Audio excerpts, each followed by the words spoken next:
Cowabunga, y'all! Jack Collins here, back from the stores yet again with another video. And this time it's gonna be totally tubular, dudes, because we're going shell first into my favorite franchise of all time in 4 words or less, Teenage Mutant Ninja Turtles! Or TMNT for short, whichever you prefer. I prefer either. Anyways, let's dive right into this pizza pile that is the franchise. To give you a Cliff Notes version of the history, 2 guys from my stomping grounds of Northampton, Massachusetts, Kevin Eastman and Peter Laird, sketched a bunch of reptiles wielding weapons of the deadly arts, and thus they were born and killed the Shredder in their first ever issue.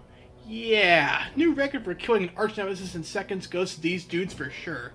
Anyways, the whole franchise led to cartoons, action figures, video games, live action movies, and then after that the franchise was bought up by Nickelodeon, and the same cycle continues. So did you get all that? Good. Either way, I respect all parts of the franchise, whether it's the comics, 1987 show, 2003, 2012, or even the more recent ones like Rise and Mutant Mayhem and Tales. Except one. We'll get to you later. But there's also one part of the franchise that I feel gets the most attention despite it being relatively recent. Just noticing a trend here. And that part is The Last Ronin, which tells us a tale of Michelangelo battling against a future Shredder, a militia Foot Clan, and a somehow alive Baxter Stockman, alongside April and she and Casey's daughter, Casey Marie Jones, as they battle for his fallen brothers who died in battle. And now Mikey's dead after facing Shredder, and Baxter died too? Jeez!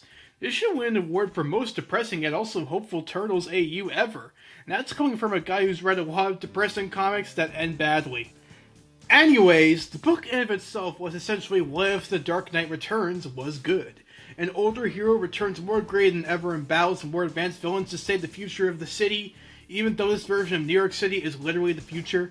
Nevertheless, the book later spawned a prequel book and a sequel book, with one other book in development, and the character got so many action figures I can't even begin as to who made the first, whether it was NECA or Playmates. Seriously, I don't know who. Okay, speaking of which, does anyone remember that one TMNT 2003 episode, Same As It Ever Was? Except it featured all the characters dying to a bigger and badder Mega Shredder, and Donatello from the present had to kill him? Okay, we're getting way off topic here, moving on! So after all that merch aside, there were plans to bring the comic into new media, with a movie being planned, and also a video game published by THQ announced at the same time.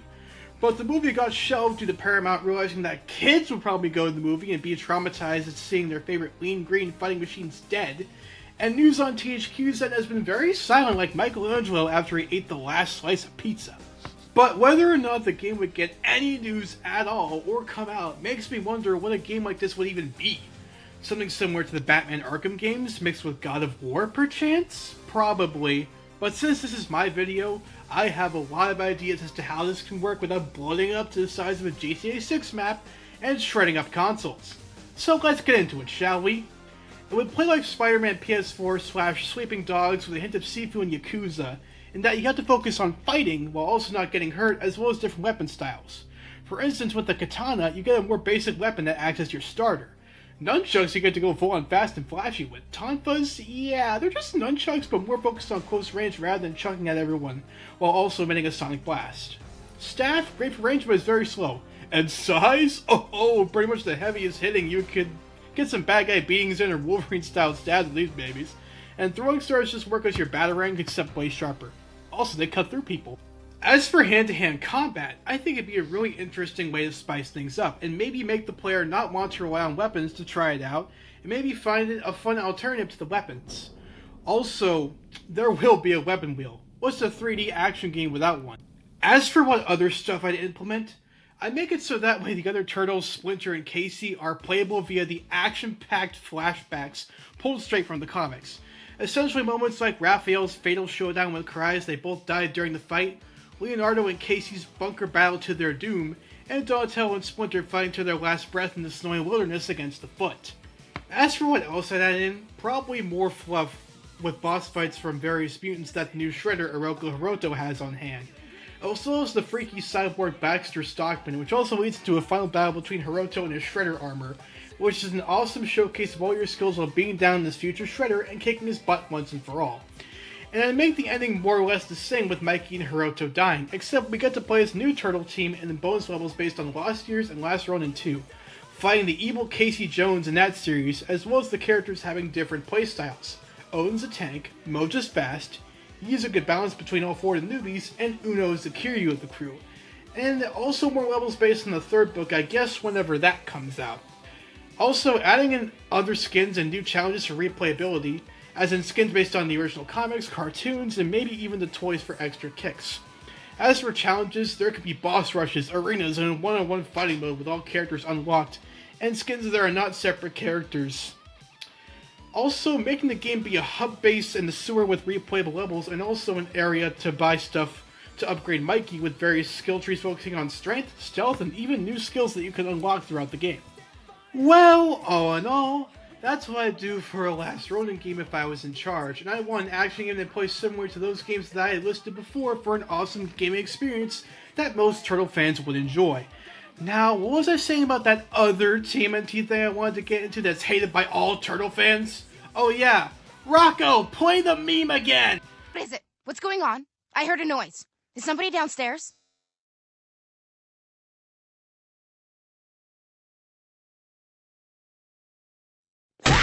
Oh God, Meg, you startled me. I'm sorry. Well, for full context on what the heck I'm talking about here, Mirage Studios collaborated with Saban in 1996 after the 1987 cartoon had ended its 9-year run on CBS to bring the Turtles back to TV in 1997 for a potential new audience of fans with not a new animated series, but rather a Power Rangers-like action show with costumes, action set pieces galore, and even a new turtle in the form of Venus de Milo for potential new female fans, even though we already had April O'Neil and she wasn't a turtle except for that one time in the Archie comic books, but okay. I see where they're going with this. How could it possibly flop? Well, it did, and you'll see all the reasons why in a bit. Fun fact. Kirby Morrow, the voice actor for Michelangelo from this incarnation, had just prepared doing research by watching the 90s movies and the 1987 cartoon to do the Michelangelo voice. The voice director was displeased, and this is because the night before, he got drunk with the executive producer in a bar and joked about, wouldn't it be funny if Michelangelo sounded like a big black guy? And it stuck in their head and it caused a major argument while recording, which is why Mikey sounds so radically different from any other incarnation. Now, back to the show. Personally, as someone who has grown up with the franchise since 2003 and 2012 in the IDW comics, I have so much respect for the original Mirage Comics team and the 1987 show for paving the way for the franchise to become the lean, mean juggernaut that it is today. But the next Mutation, yeah, this show I could not respect for a multitude of reasons. Firstly, the Turtles here do have their core personalities, it's just that they're annoyingly cranked up to 11 with Leo being an obnoxious busybody, Donnie being just there I guess, Raphael just being a hard-headed dick most of the time, and Michelangelo just being written as a doofus most of the time. They come off as Teenage Mutant frat boys more than Turtles, more or less. As for Venus, I don't hate her to be honest. I don't think Venus is an inherently bad idea. I just think they handle her character completely wrong. Having a turtle that focuses more on the mystical arts rather than martial arts sounds like kind of an interesting idea on paper actually. Maybe if a future cartoon series decided to include her as part of the main cast, then they could have her from the beginning instead of pulling the whole Splinter didn't notice shtick. I feel like she wouldn't be as much of a distraction in that case, but beyond that, it'd be up to the writers and how they revamp and update her. I'd honestly like to see a new Venus for no other reason than to see how new writers handle her. But when the first thing you do with a new female character is stick her into a stupid love triangle and have her make jokes about how she doesn't know what American traditions are as she stops being a character and more of a bad plot device, when you start with that, you done goofed and you can't go back. Plus, the fact that she was a mandate from Saban and Fox Kids didn't help either, as there were initially plans to bring Kirby, a fifth turtle who was going to make his on-screen debut in a planned fourth movie entitled TMNT 4 The Next Mutation, before that was scrapped into the show, but due to that mandate for a girl turtle, that was scrapped too, and thus we got Venus, the turtle who could have worked but didn't due to nobody having any idea on what to do with her. It's a shame really, but it is what it is. The cartoon sound effects, especially during fight scenes, are annoying and not all what I'd expect out of a martial arts fight from Ninja Turtles. I feel like I'm watching Looney Tunes or the Three Stooges with the amount of dumb cartoon noises during fights. Like, were these really necessary to add to the show? No, they were not. They just make the fight scenes too silly as a result and not taken seriously. Take a listen to some of these, why don't ya?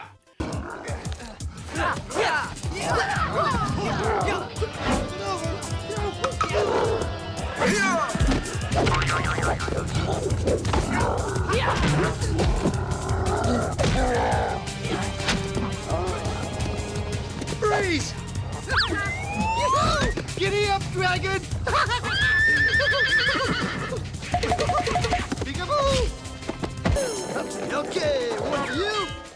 And one for you. Rock attack! What up? Boom! Nah. You missed me, baby. Why use a wrench when you got a foot? You guys are your own worst enemies. If that's not enough to prove the show is a little too silly for its own good, then I don't know what is. Speaking of silly, the show can't decide whether it wants to be like the 1987 cartoon or the live-action movies. It's a very conflicting tone that distracts from the overall audience the show is trying to get. Was it for kids who still love Ninja Turtles deep down or older fans? Pick a side already. And now for the worst part of the show, the villains. And no, I don't mean that in a good way either, they are really bad. Admittedly, the villains come off as so bland I could barely even pay attention to them. The Dragon Lord and Dr. Queeze especially. Those two are just so one-note and one-dimensional. The Dragon Lord is just Shredder, but he has an actual hunger for the Turtles, and Dr. Queeze is just Baxter Stockman, but done way worse. Wink and the Rank Lieutenant were trying way too hard to be comic relief, and as a result, failed to be funny or engaging, unlike Bebop and Rocksteady or any of the other goons that have come since. The Unknowables were just the show's attempt at trying a Purple Dragon-style gang, but they didn't work either because they were just as one-note as well. Von B was just your run-of-the-mill vampire villain, and she's pretty boring too. The only villains that I found exciting were Silver and Bone Steel. I really like Silver's mob boss aesthetic, and his goons were funny. And Bone Steel is awesome because he's Scott McFreaking-Nail. Dude can make a wasp and a rat hilarious and a dinosaur deep in Beast Wars. Not to mention he's Wolverine in X-Men Evolution and Jedi Tuck and Bucky O'Hare in the Toad Wars. Need I say more? It's Scott McFucking-Neal. He's a badass. The only other villain I liked was this one rank goon called the Good Dragon, who pretty much was an anti-hero. His arc was genuinely interesting, and I wish we got to see more of him. But other than that, I feel like the show is the worst thing that ever happened to the brand, and hopefully nothing like that ever happens again. Haim Saban, I have no idea what gave you the idea to kill the TMNT franchise with this, but you did it without the style, or grace, or funny faces. At least 2003 came after to make up for this sewer sludge, and that show is so awesome, I highly recommend you watch it, it's so good. Oh yeah, there was the toy line too. That was good, but it holds no candle to any other turtle lines they did since. Still mad about Playmates losing the license this year though.